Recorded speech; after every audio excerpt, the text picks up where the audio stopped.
अभी जिस तरीके से हम लोग इस देख रहे हैं कि प्रधानमंत्री जी ने एक नया नाम देश के लिए दिया है, एक शब्द का निर्माण किया है और वो शब्द उन्होंने कहा है आंदोलनजीवी।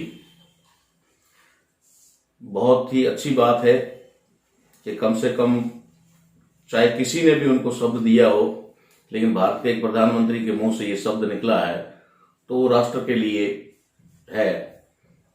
लेकिन हम थोड़ा सा इस पर विश्लेषण करना चाहेंगे कि ये शब्द जिस तरीके से प्रयोग किया गया है और इसके पीछे जिस तरीके की मंशा या भावना रही है उसको हम लोग यहाँ पर थोड़ा रखना चाहेंगे कि उन्होंने इस शब्द आंदोलनजीवी, जैसे अभी किसानों का आंदोलन चल रहा है तो आंदोलन में जितने भी लोग इसमें शामिल हैं, चाहे वो चला रहे हैं, चाहे सपोर्ट कर रहे हैं, चाहे कोई भी, तो इस आंदोलन करने वाले लोगों को उन्होंने आंदोलनजीवी कहा है।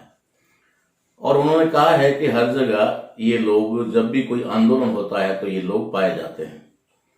दूसरा शब्द उन्होंने कहा कि ये आंदोलनजीवी जो लोग हैं ये परजीवी होते हैं। अब परजीवी शब्द जो है, ये शब्द भी उनके मुंह से निकला और पार्लियामेंट में निकला, ये कोई साधारण शब्द नहीं हो सकता।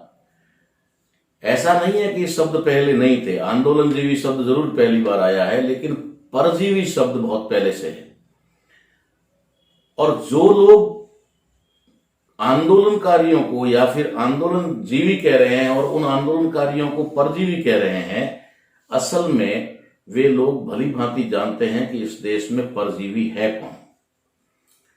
कौन लोग हैं जो दूसरों का खून चूसते हैं, कौन लोग हैं जो दूसरों का शोषण करते हैं, कौन लोग हैं जो दूसरों पर निर्भर रहते हैं, और कौन लोग हैं जो अन्न पैदा करते हैं, और कौन लोग हैं जो कमेरे यानी कमाकर खाते हैं, और कौन लोग हैं जो दूसरों पर निर्भर रह करके अपने आप को आत्मनिर्भर कहते हैं।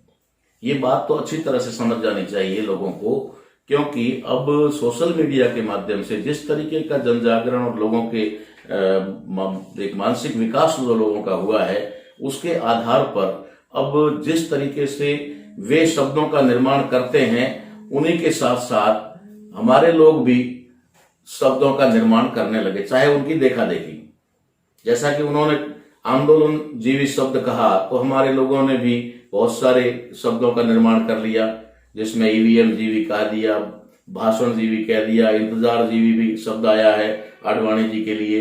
इसी तरीके से जुमला जीवी भी कहा गया और कई लोगों ने तो गोबर जीवी भी कह दिया। तो इस तरीके से अंधभक्ति जीवी भी कह दिया। ये तमाम चीजें जो देख रहे हैं लोगों में कि कम से कम उन्होंने कहा तो उसके पीछे लोगों ने फॉलो करना शुरू कर दिया। लेकिन हम लोग इस बात पे नहीं जाएंगे, हम समझाना चाहेंगे आपको कि क्या प्रधानमंत्री जी के मुंह से किसी को आंदोलनजीवी कहना, ये कहां तक एक उनके लिए शोभनीय है या फिर कहां तक ये संवैधानिक शब्द है। पार्लियामेंट में कहा जाता है कि वहां पर संवैधानिक भाषा बोली जाती है और संविधान का सम्मान होना चाहिए, संविधान का के अनुसार वहां पर चलना चाहिए, सारी चीज है। तो यहां पर इन्होंने आंदोलन करने वाले लोगों को, यानी कि अपने हक अधिकारों की आवाज उठाने वाले लोगों को उन्होंने कहा है आंदोलनजीवी। तो हम पूछना चाहते हैं कि क्या जब सत्ता में नहीं थे तो बीजेपी के लोग कह दो या फिर जो भी अभी वर्तमान में सत्ता में काबिज लोग हैं, क्या उन्होंने कभी आंदोलन नहीं किए? और अगर उन्होंने आंदोलन किए तो क्या वे लोग इससे पहले आंदोलनजीवी थे और आज आंदोलनजीवी नहीं है, कोई और हो गया? और किसी को आंदोलनजीवी कहना यानी उनके आंदोलन को रोकना या आंदोलन करने वाले लोगों को इस तरीके से पार्लियामेंट में अपमानित करना, ये खाली उन लोगों का अपमान नहीं है, ये खाली पार्लियामेंट का ही अपमान नहीं है, ये भारतीय संविधान के आर्टिकल 19 के तहत जो हमें अधिकार मिला हुआ है आंदोलन करने का, विरोध करने का, अपने हक अधिकारों की लड़ाई लड़ने का, उस आर्टिकल 19 का भी अपने आप में एक उल्लंघन है। अर्थात ये संविधान का अपमान है, ये सीधा सीधा संविधान का अपमान है। तो अगर संविधान का अपमान है तो निश्चित तौर पे ये संविधान द्रोह है। संविधान द्रोह है तो ये बात भी यहां पर एक स्पष्ट हो रही है कि वे हर कदम पर संविधान द्रोह कर रहे हैं, देशद्रोह कर रहे हैं। देशद्रोह की भाषा इस्तेमाल कर रहे हैं, संविधान को ताक पर रख करके उसका उल्लंघन कर रहे हैं, तो ये लोग अगर कहते हैं कि हम लोग ही वास्तव में सच्चे राष्ट्रवादी हैं, तो हम लोगों को क्या समझना चाहिए कि ये कौन से राष्ट्रवादी लोग हैं। अगर संविधान का उल्लंघन करके और राष्ट्रद्रोह करके अगर वे राष्ट्रवादी बनना चाह रहे हैं या राष्ट्रवादी होने का दावा कर रहे हैं, तो निश्चित तौर पे वे लोग सिर्फ राष्ट्र चाहते हैं, राष्ट्र के अंदर के लोगों को या राष्ट्र के संविधान को बिल्कुल नहीं चाहते हैं। उनको सिर्फ राष्ट्र चाहिए जिसे वो अपना राष्ट्र को कब्जे में रखना चाहते हैं, और जब राष्ट्र को कब्जे में करने की बात कहते हैं तो वे अपने आप को राष्ट्रवादी कहते हैं। इसलिए साथियों, मैं आप लोगों को ये बात बताना चाह रहा था कि अगर इस तरीके की भाषा, क्योंकि ये बात तो परफेक्ट हो गई है कि इस देश के जो प्रधानमंत्री हैं वो जुमलेबाज हैं, ये सारी चीजें हैं, उनको जितना पहले हीरो बनाया गया था अब उतना ही वो जीरो बनाए जा रहे हैं, जीरो बन गए हैं। ये एक इस्तेमाल होने वाली वस्तु है, इसके अलावा कुछ भी नहीं है। अगर उनका खुद का फैसला होता तो शायद वो विचार करते कि मैं क्या बोल रहा हूं, मुझे क्या बोलना चाहिए। कभी कभी इस तरीके की बात वो पार्लियामेंट में बोलते हैं जैसे कि किसी ने उनको सिखा कर भेजा हो कि तुम्हें ये बोलना है, और वो एक बच्चे की तरह आकर के वहां पर बचकाना हरकत करते हैं और वो ऐसी बातें बोलते हैं। इस बात से ये बात साबित होती है, उन्होंने जिस तरीके से भी वहां पर कहा है उससे बात स्पष्ट होती है कि ये बात उनके माइंड की नहीं हो सकती, क्योंकि माइंड तो उनके पास है ही नहीं। माइंड तो है नहीं। एजुकेशन के बारे में जो पूरी चीज हम समझ ही चुके हैं उनके बारे में, कि खुद उन्होंने कहा है कि मेरी शिक्षा हुई नहीं है। तो ठीक है, आदमी को कहीं भी पहुंचाया जा सकता है, अनपढ़ से अनपढ़ आदमी भी, गंवार से गंवार आदमी को भी कहीं से कहीं पहुंचाया जा सकता है, और इनको भी पहुंचाया गया है, और सिर्फ इस्तेमाल करने के लिए पहुंचाया है, इस्तेमाल हो रहा है।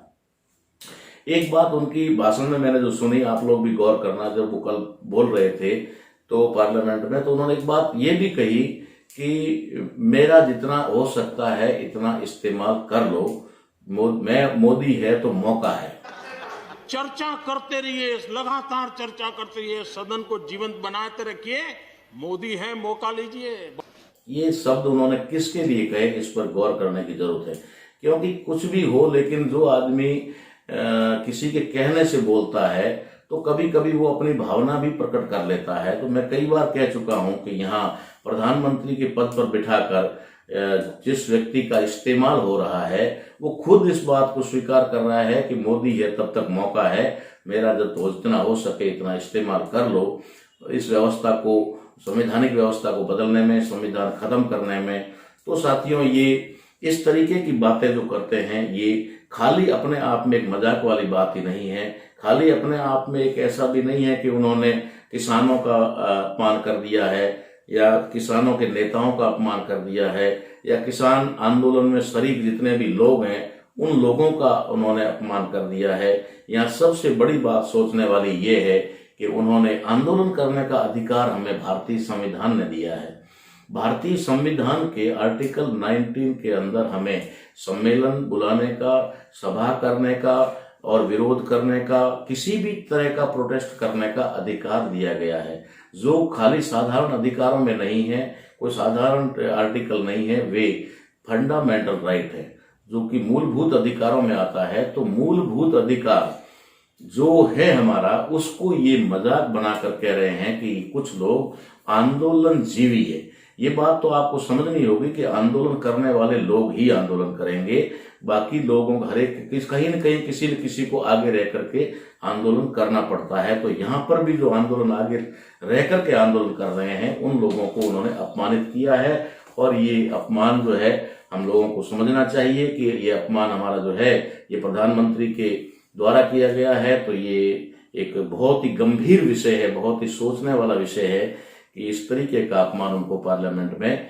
नहीं करना चाहिए। कुछ समय पहले ये भी, जब मनमोहन सिंह की सरकार थी तब ये लोग भी चूड़ियां भेज रहे थे, पता नहीं क्या क्या कर रहे थे, सड़कों पर उतर रहे थे, बैलगाड़ियों में चल रहे थे।